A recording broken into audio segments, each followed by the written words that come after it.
you. Good afternoon, everyone. My name is Leonardo Freitas. You can call me Leo, and I'm a research manager at IDC, working as a member of the LEADS consortium and helping to unveil the trends behind advanced skills in Europe. So today, we're going to talk about some of the challenges and how we approached the demand mapping of advanced skills for the LEADS project. Just a quick agenda before we start. So we're going to start with an introduction to the project as well, to explain what are the key objectives, what we aim to reach with LEADS, some of the outcomes that we had that will come from Brendan. Then I'll talk a little bit more in depth about the demand assessment methodology and some of the positive points and also challenges that we faced when we started this project. Then we'll have a Q&A session, and then the closing statements. So now I'd like to pass the word to Brendan Rowan, who's going to present the first part and explain the project to you. Back to you, Rowan.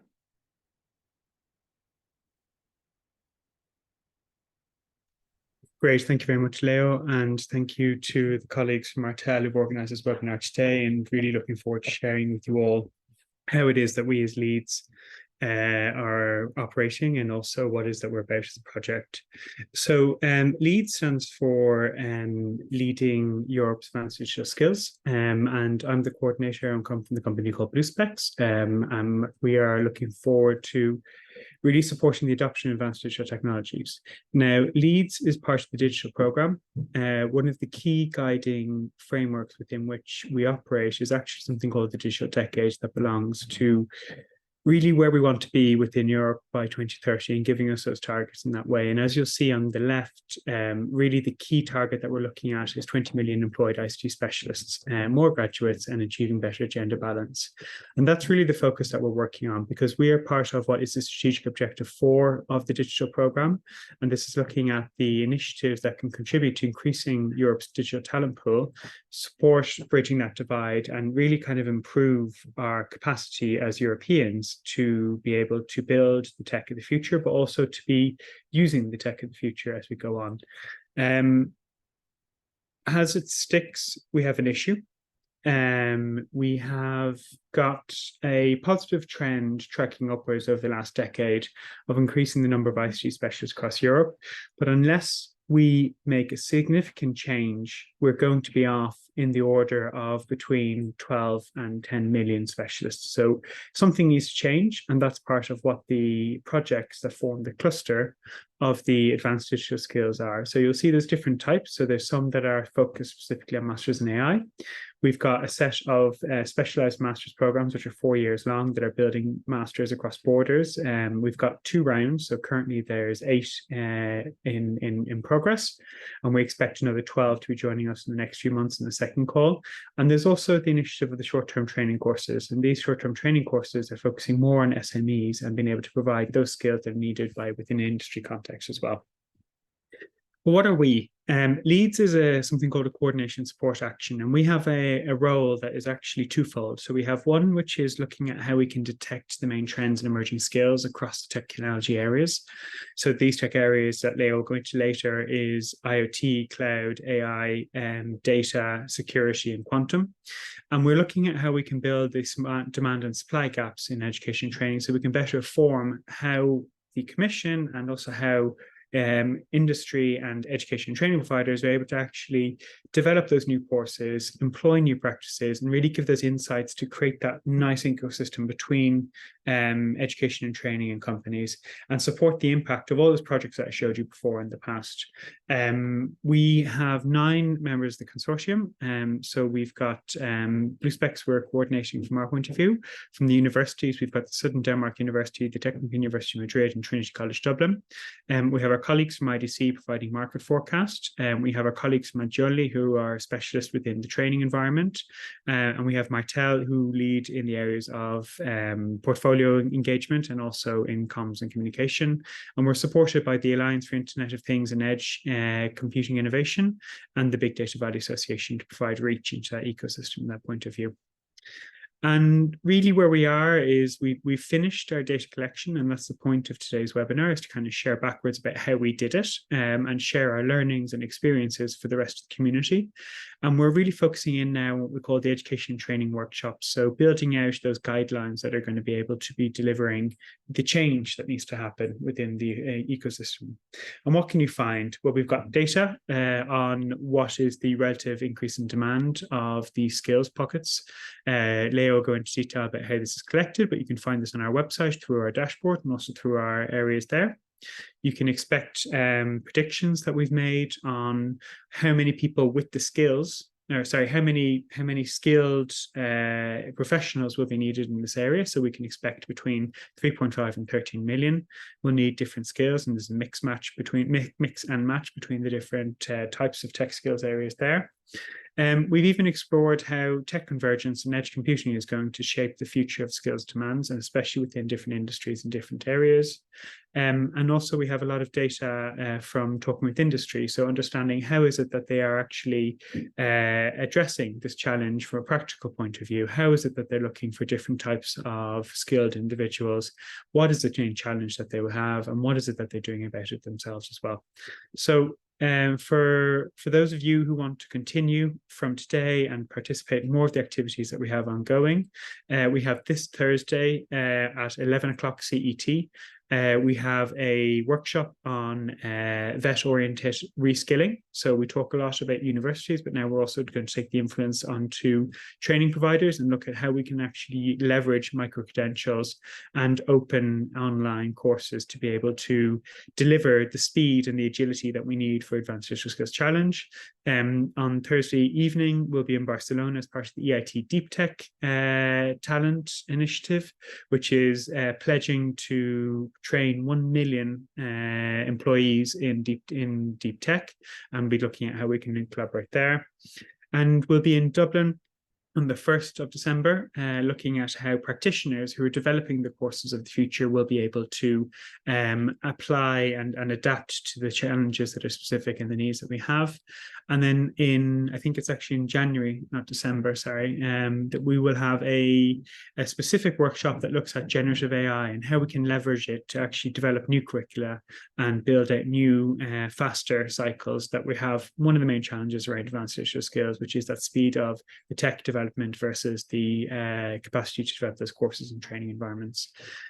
We have different reports that you can look at. So we have specific reports that are available, and also some deliverables that are unofficial deliverables at this stage, but you're more than welcome to go have a look at on our website. And with that, I will hand back over to Leo, and I look forward to hanging around for any questions that you have.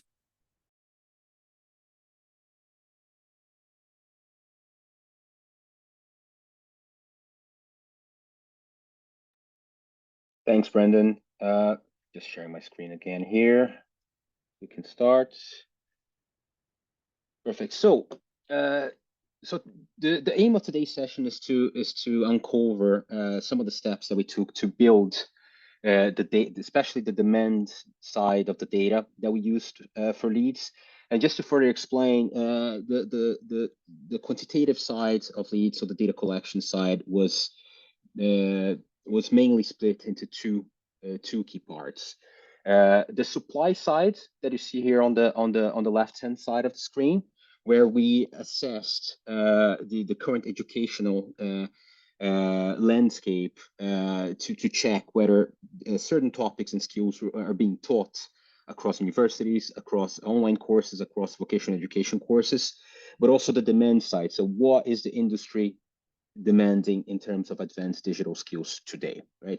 And both of these approaches, they were underpinned by a single framework of different skills and competences that were also established by the project before we started the demand and the supply collection. So first came the framework, then we had the supply collection. We had a dedicated session as well on the supply that was already presented. You can find the recordings afterwards if you're interested. And today we're focused on the demand side that you see here on the right-hand side. So the key data sets and the key pieces of data that we used for the demand side were one, IDC proprietary data. So IDC, as an industry research firm, tracks expenditure tracks development, for example, of job roles and taxonomies across the ICT landscape. And we have detailed data to the level of the use case by how much different pockets of the industry are spending on these use cases as well. So on top of that, we've done a lot of desk research. We've used a lot of publicly available data as well to validate and to corroborate IDC's numbers.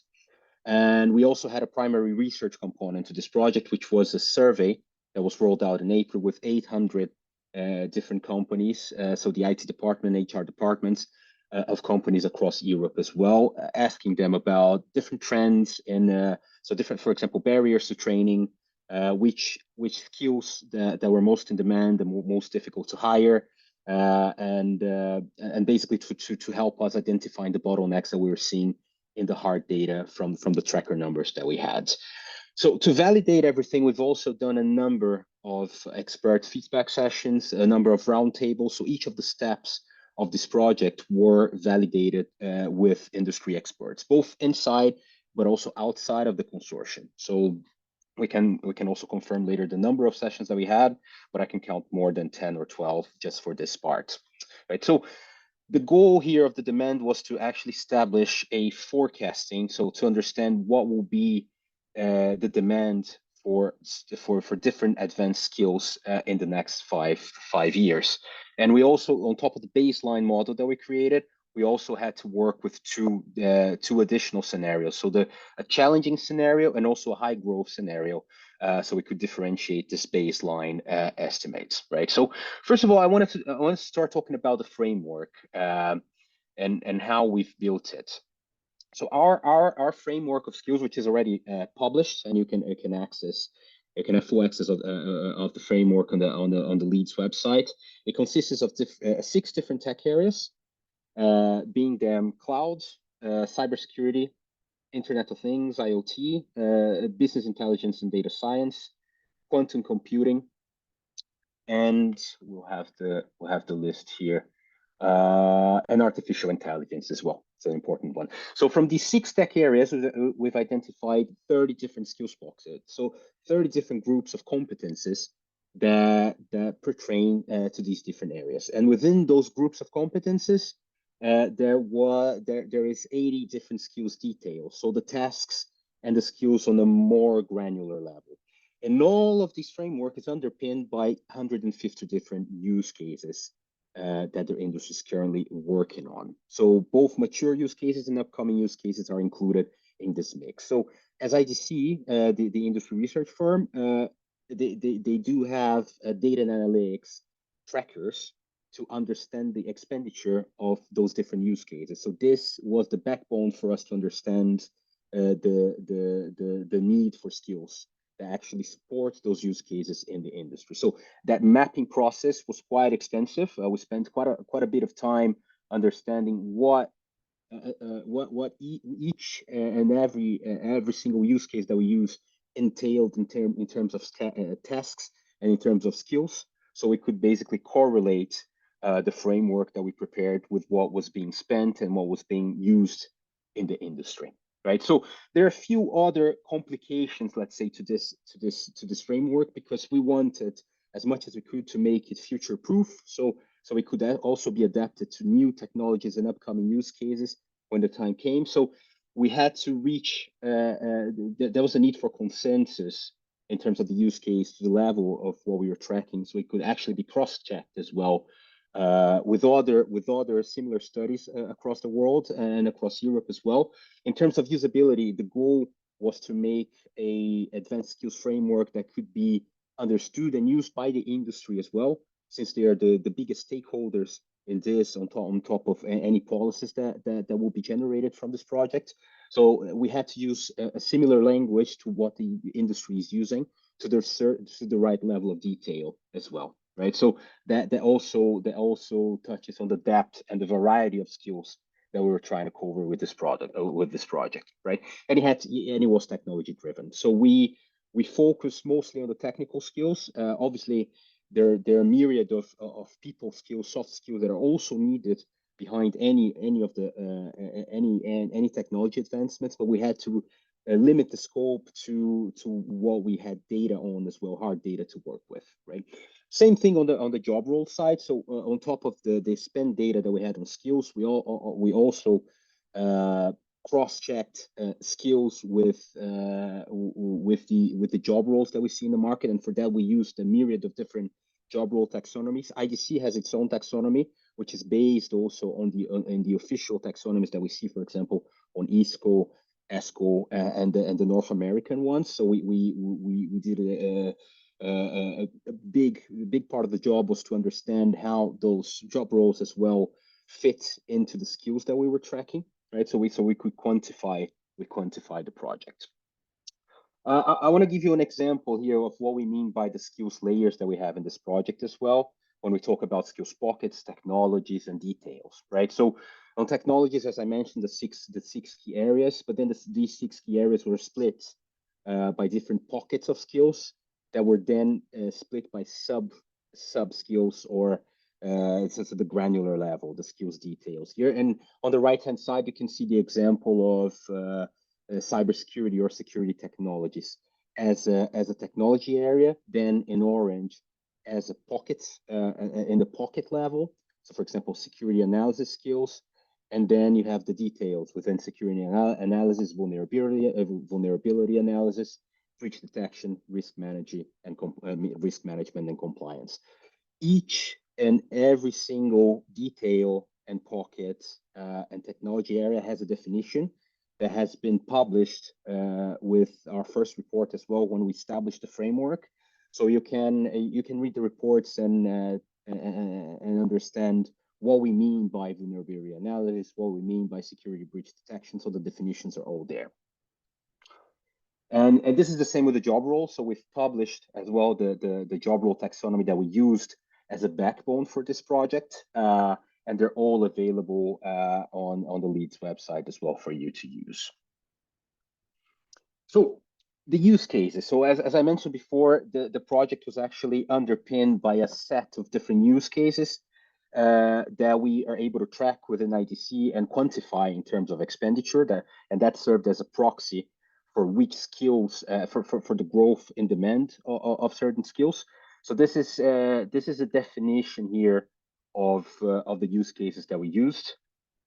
And so, for example, in Internet of Things, there's a skill grouping called IoT application skills, and within IoT application skills, we've used, for example, healthcare use cases that we're able to track. So for each of the use cases that we used, we have a definition for it, and we've done extensive work with in-house within the consortium to understand which skills are needed to activate those use cases. On top of those definitions, so once the project was already ongoing, the quantification is already ongoing, we've done extensive work as well to validate this matching between the use cases and the skills that we were tracking, tracking with the framework. So several roundtables and expert rounds, expert sessions as well were done. So we could actually so we could also get the opinion of the industry on which competences are needed to activate each of the use cases as well. I know this figure is a bit there's a lot of information here, but just for you to understand what's behind, what's under the hood, the methodology that we created and we used to quantify this project. Right. So as I mentioned, we came up with a baseline forecasting for all of our skills pockets, details, and technology areas in terms of competencies, but we also needed to add a high growth scenario and a more challenging scenario. So we had to build those scenarios and understand the variables that would play behind the forecasting, and especially behind the baseline forecasting that we had created based on spend data.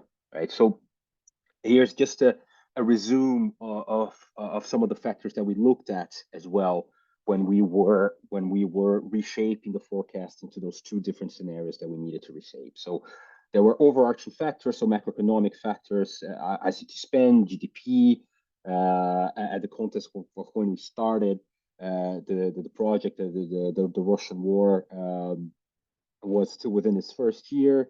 the social political factors as well, spend and research and development, market adoption, but also the technology, the technological factors here, the specific factors. So for each of those specific factors, there will be an influence or an impact in each of the skills pockets and skills details that we created, and we wanted to understand that as much as we could, so we could do a good or a sharper forecasting here. And also, just to explain to you, once those factors were laid out, once we defined definitions for those factors and started playing with the numbers, understanding the impact of those factors, we've also run several expert roundtables so we could help shape those numbers as well and understand how the industry was perceiving the impact of those numbers in different skill sets. So I know we don't have a lot of time for this session, but just to give you some of the key outcomes that we believe we reached with this project, especially on the demand side. The first one was this new advanced skills framework, right? And above all, a common denominator from the framework that could be used both on the demand side of the project, so understanding how the industry is demanding new skills based on how they're spending their money, how they're advancing in terms of technology adoption, but also the framework used on the supply side to understand how those topics are being taught across universities, across different online courses, government-sponsored courses as well. So we could reach the gap analysis phase of this project, and the report for that part is already published as well. Second point here is the higher relevance of this framework in terms of industry, in terms of industry approach. So we tried as much as we could to connect the information we were collecting and the research we developed with the needs of the industry. So on top of policy fueling information, we want this to be useful to the industry so they can understand the future bottlenecks before they reach a more urgent stage of, for example, hiring for certain skills. So basically foreseeing certain bottlenecks that will be created based on what we're seeing in the market now. And the third one is the forecasting itself. So establishing this direction of travel that is needed as well for us to understand both adoption and to accelerate adoption of technology as well going forward. But well, this project wasn't only about successes. I think that there were quite a few challenges as well that we faced when we chose this methodology and when we chose this approach to quantifying skills. And I think the key ones here that we should mention are, so the first one is measuring the quantum computing skills demand. Because as you remember, we used established use cases in the market and use cases that we had hard data on to track, right? So when we're talking about an embryonic market such as quantum computing, the use cases are still not fully present in the market. It's still a market in the experimentation phase. And although there are many skills that underpin, for example, the research of quantum computing at universities and even at private enterprises, it's very difficult to quantify this market as it is. We need more. We need to reach a higher stage of maturity with this market to be able to apply the same methodology that we applied, for example, on more mature technology areas such as cloud, such as cybersecurity, where use cases are well established, and we could link the use cases directly to the skills needed. We have some information on quantum that we published as well, but unfortunately, our mapping of quantum skills is not as sharp as the other technology areas, especially mainly due to the approach that we chose to quantify this project and map the demands that we're seeing. The second very important element here, I know I'm running a bit out of time, but is the fact that this project, even though we looked at skills demand with an industry perspective, there are many nuances of skills that we were not able to quantify with LEADS, and we need to be transparent about it. So when we're talking about the index that we've built, that you saw on Brandon's presentation, for example, we're establishing a direction of travel for how these skills are going to be developed or going to be demanded over the next years. But there's a complication to be added here, which is in the sense of the proficiency of those skills as well. Because if we're talking about, for example, job roles, if we take the example of a a software developer, right? Maybe a software developer, two software developers have the same, have Python skills, but then we don't know how proficient one software developer is versus the other, and that impacts on productivity as well. One professional sometimes can take the job of three if they're proficient enough. So this is a complication that we couldn't reach because in terms of resources, we didn't have enough time as well to develop that part. But it is an important aspect of skills research. When we're trying to understand competences, we also need to understand proficiency of skills and level of competence as well. And hopefully LEADS as a project will serve as a backbone or serve as a starting point as well for other projects to develop, for example, a competency scale for the skills that we developed so far. And with that, my time is over here. I know there's a lot of information for a very short time, but I'd like to open the stage for questions as well. Thank you so much for your time.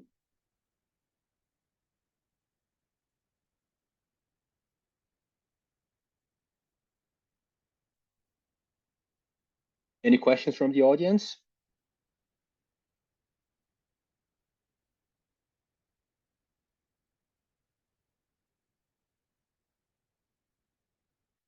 You can also use the Q&A box within Zoom if you'd like to write your question.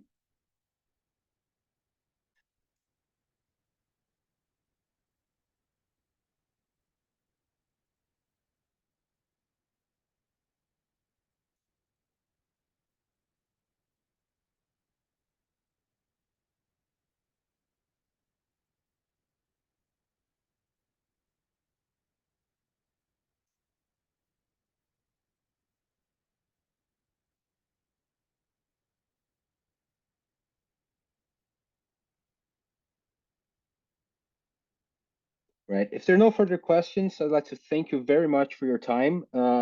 We have plenty of material now published at the LEADS website. And if you have any questions as well, specific questions about the project, please get in touch with us. We'll be happy to answer them. Have a good evening. Thank you, everyone. Good evening. Oh, a question just appeared. No, it's thank you. Okay.